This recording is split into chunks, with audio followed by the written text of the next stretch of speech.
Baik, pada kesempatan kali ini kami dari kelompok 2 akan membahas mengenai apa yang sudah kami diskusikan bersama mengenai problem based learning atau bisa dikenal dengan PBL.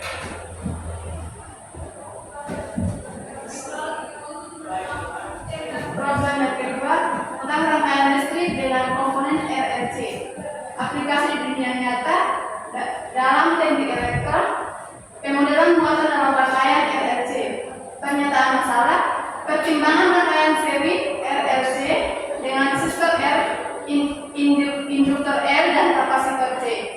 Muatan KP pada kapasitor memenuhi persamaan diferensial linear homogen oleh 2, di mana L kali D kuadrat Q per dt kuadrat tambah L kali D Q per dt tambah 1 per C kali Q sama dengan 0. Diberikan L sama dengan 0,5 Henry dan R sama dengan 2 ohm dan C sama dengan 0,02 Farad. Selesaikan muatan Q terhadap waktu jika muatan awal Q0 sama dengan 1 C dan arus awal adalah 0.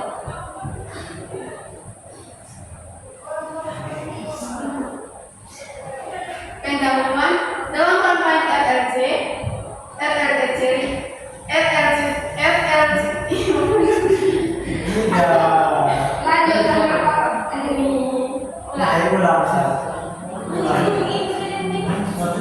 Pendahuluan dalam rangkaian RLC seri kita memiliki resistor, induktor, dan kapasitor yang terhubung dalam satu rangkaian. Persamaan diferensial yang menggambarkan keterangan muatan Q pada kapasitor dapat ditulis sebagai berikut. Yang pertama, hukum Kirchhoff untuk tegangan.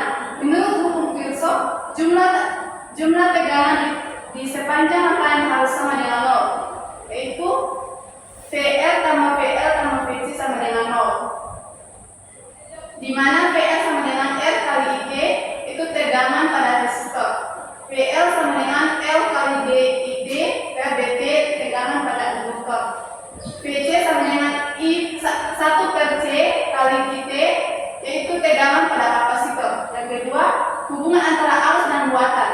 Arus IT adalah turunan dari muatan, yaitu IT sama dengan D kali QT per dt.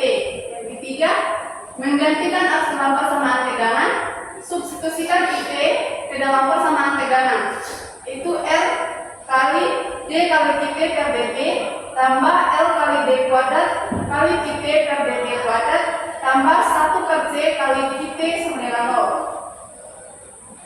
Persamaan diferensial order 2.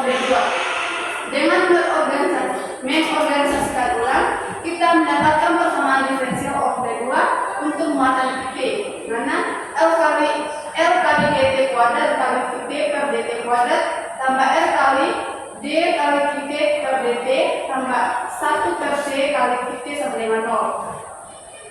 Yang berikut kita masuk ke dalam pembahasan. Untuk menyelesaikan masalah ini, kita perlu memecahkan persamaan diferensial linear homogen order kedua yang diberikan, yaitu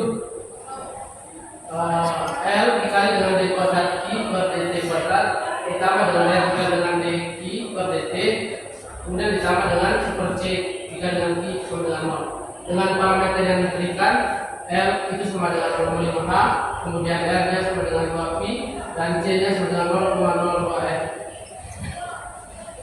Pertama, substitusikan nilai-nilai ini ke dalam persamaan.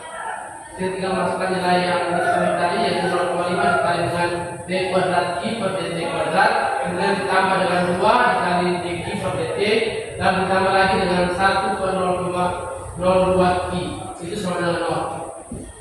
Berikutnya kita menyederhanakan konstantannya. Jadi super 0,02 itu sama dengan 50. Kemudian 0,5 dikali D kuadrat Q per dt kuadrat ditambah dengan 2 dikali dengan D Q per dt, kemudian ditambah dengan 50 Q, itu sama dengan 0. Kemudian bagi seluruh persamaan dengan 0,5. Jadi hasilnya itu sama dengan D kuadrat Q per dt kuadrat ditambah dengan 4 D Q per dt ditambah dengan 100 Q, itu sama dengan 0. Selanjutnya cari karakteristik persamaan ini dengan mencari akar dari persamaan karakteristik. R kuadrat ditambah 4R ditambah 100. Kita menggunakan rumus kuadrat di mana R sama dengan min B plus minus akar B kuadrat dalam kata C per 2A Jadi min 4 plus minus akar kuadrat 4 kuadrat kurang 4 dikali 1 dikali 100 per 2. Itu hasil akhirnya sama dengan min 2 plus minus 4i akar 6. Jadi akar karakteristiknya adalah R1 sama dengan min 2 plus 4i akar 6, dan R2 itu sama dengan min 2 dikurang 4i akar 6.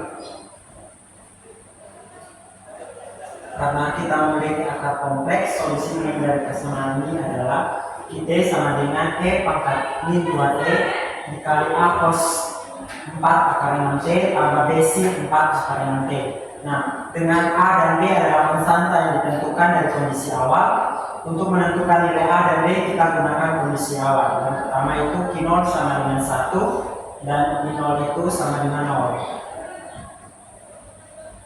Karena kita memiliki akar kompleks, dari kondisi pertama Q0 sama dengan E pangkat min 2 kali dengan 0 A cos 0 tambah dengan B sin 0 sama dengan A itu sama dengan 1. Dari kondisi kedua kita hitung dq per dt. dq per dt sama dengan min 2E pangkat 2 min 2T kali A cos 4 akar 6T tambah B sin 4 akar 6T tambah E pangkat min 2T kali min A 4 akar 6 sin 4 akar 6T tambah B 4 akar 6 cos 4 akar 6T. Nah, itu ketika T nya sama dengan 0, maka sama dengan min 2 dikali dengan 1 ditambah dengan 0 ditambah dengan 4 akar 6B 4 akar 6B sama dengan min 2 tambah 4 akar 6B. Jadi kita memperoleh min 2 tambah 4 akar 6B sama dengan 4 akar 6B sama dengan 2. Jadi B nya itu sama dengan 1 per 2 akar 6. Nah, dengan A dan B yang ditemukan maka diperoleh kita sama dengan E pangkat min 2T cos 4 akar 6T ditambah 1 per 2 akar 6 sin 4 akar 6T. Pada problem berikutnya atau masalah berikutnya itu kita membahas berkaitan dengan propulsi roket dan kecepatan, yang dimana aplikasi sebenarnya itu pada teknik dirgantara, yakni pemodelan kecepatan roket di bawah gaya dorong dan gaya hambat. Itu ada sebuah permasalahan, sebuah roket di luar angkasa mengalami dua gaya berlawanan, gaya dorong dari mesinnya dan gaya hambat yang sebanding dengan kecepatannya. Kemudian persamaannya untuk suatu kecepatan atau VT itu bisa kita tulis M kali D kuadrat X per DT kuadrat tambah B kali DX per DT sama dengan T. Nah, di mana M adalah massa roket, B adalah koefisien hambatan, dan T adalah dorongan konstan. Untuk roket dengan massa M yang sama dengan 1000 kg, koefisien hambatannya B itu sama dengan 50 Ns per M, dan dorongan T sama dengan 5000 Newton. Temukan atau tentukan kecepatan atau VT sebagai fungsi waktu. Untuk mengerjakan soal ini kita perlu beberapa hal yang diketahui. Itu yang pertama itu dasar pemodelan. Itu roket, kita tahu bahwa roket mengalami dua gaya utama, yang pertama gaya dorong dan yang kedua itu gaya hambat sendiri yang sebanding dengan kecepatannya. Habis itu yang kedua persamaan dasar, dengan mempertimbangkan hukum Newton kedua, persamaan untuk gerakan roket dapat ditulis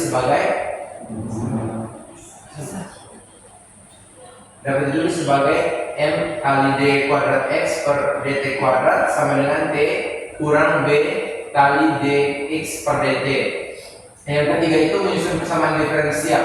Dari persamaan yang kita dapat di atas, kita bisa peroleh bahwa M kali D kuadrat X per dt kuadrat tambah B kali dx per dt sama dengan T, dan di mana dx per dt itu adalah kecepatan atau V, dan D kuadrat X per dt kuadrat itu adalah percepatan atau turunan dari kecepatan itu sendiri.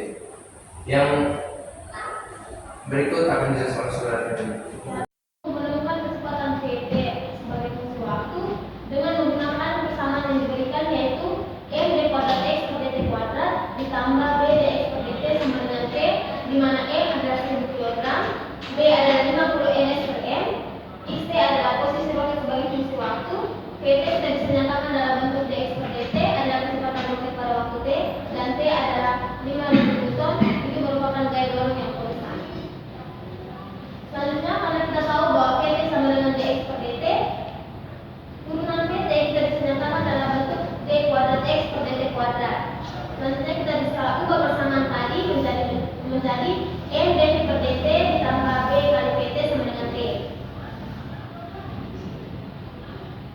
Selanjutnya kita mensubstitusikan nilai m, b, dan t pada persamaan sebelumnya sehingga diperoleh 1000 dv per dt ditambah 50 pt sama dengan 5000. Selanjutnya kita membagi semua persamaan dengan 1000 sehingga diperoleh dv per dt tambah 0,05 pt sama dengan 5. Ini adalah persamaan diferensial linear biasa sehingga kita bisa menyelesaikan persamaan ini menggunakan faktor integrasi.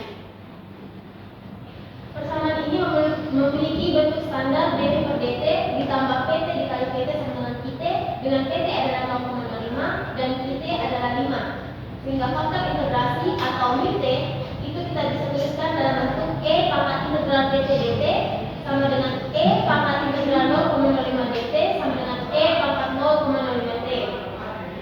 Selanjutnya, karena kita sudah peroleh faktor integrasinya, kita kalikan seluruh persamaan dengan e pangkat 0,05 t sehingga diperoleh e pangkat 0,05 t dikali dv per dt tambah 0,05 t pangkat 0,05 t kali p sama dengan 5 dikali e pangkat 0,05 t. Nah, sisi kiri sini merupakan turunan dari e pangkat 0,05 t kali pt sehingga kita bisa tuliskan kembali persamaannya menjadi d per dt dikali e pangkat 0,05 t kali pt sama dengan 5 dikali e pangkat 0,05 t.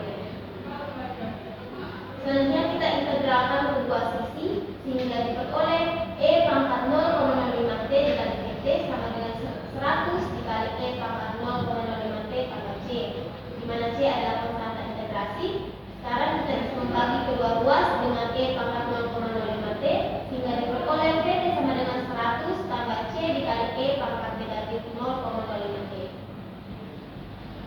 Untuk menentukan konstanta c diperlukan kondisi awal. Namun dalam soal tadi tidak diberikan kondisi awal sehingga kita asumsikan berdasarkan konteks masalah.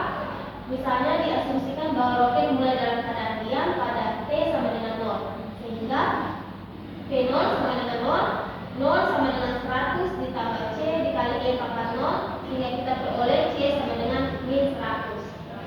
Karena sudah diperoleh c sama dengan min 100, kita dapatkan persamaan kecepatan roketnya adalah pt sama dengan 100 kurang 100 dikali e pangkat negatif 0,05 t. Sekian dan terima kasih. Oke, baik, setelah kami memaparkan materi tadi, mungkin dari teman-teman kelompok 1 ada yang belum paham, kami berikan waktu untuk bertanya. Silakan Rani. Baik, terima kasih untuk kesempatan yang diberikan. Saya mewakili teman-teman kelompok 1 mengapresiasi terlebih dahulu untuk presentasi yang sudah dilakukan oleh teman-teman semua. Kemudian pertanyaan kami menyangkut tentang bagaimana perubahan massa itu dapat mempengaruhi waktu yang dibutuhkan untuk mencapai kecepatan tetap.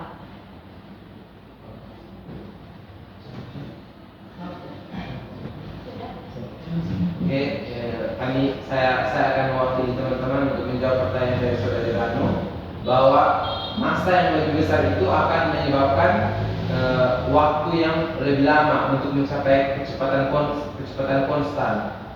Sedangkan begitupun sebaliknya, massa yang lebih kecil itu akan menyebabkan waktu yang relatif sedikit untuk mencapai kecepatan konstan atau kecepatan steady state. Apakah bisa mengerti?